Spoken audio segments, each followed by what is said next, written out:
Alors on utilise un coupe-bordure dans les endroits inaccessibles avec la tondeuse à gazon.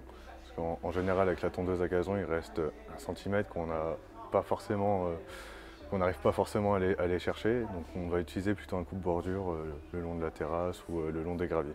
Les principaux critères pour choisir son coupe-bordure, ça va être s'il y a de la courte distance, de la moyenne distance ou de la grande distance. Sur la courte distance, on va plutôt utiliser un coupe-bordure électrique. Donc, avec l'électrique, on n'aura pas de limite de travail, mais l'inconvénient, ça va être du coup la rallonge qu'il va falloir sortir à chaque utilisation et tout dérouler pour éviter l'effet bobine. Sur la moyenne distance, on va plutôt utiliser le coupe-bordure à batterie. Donc, à batterie, on est en moyenne sur une demi-heure d'utilisation. Puis on va pouvoir, si l'on souhaite, acheter une deuxième batterie.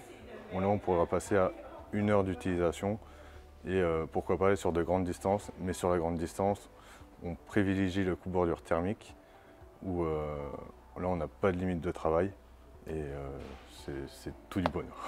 Alors, les accessoires indispensables pour un coupe-bordure, ça va être d'avoir du fil, d'avoir, si l'on souhaite, des petits couteaux qu'on peut adapter sur les coupe-bordures.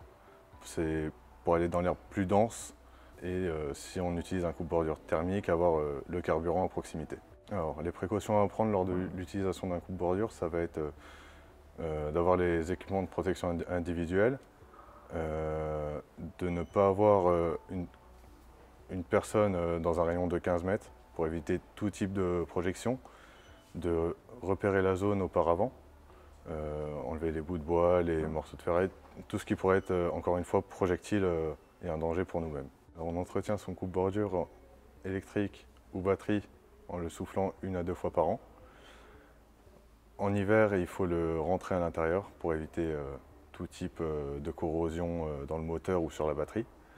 Et sur le coupe-bordure thermique, il va falloir mettre du Motomix. Donc le Motomix, c'est un mélange essence plus huile de chez Stihl, qui est vraiment au millimètre près dosé.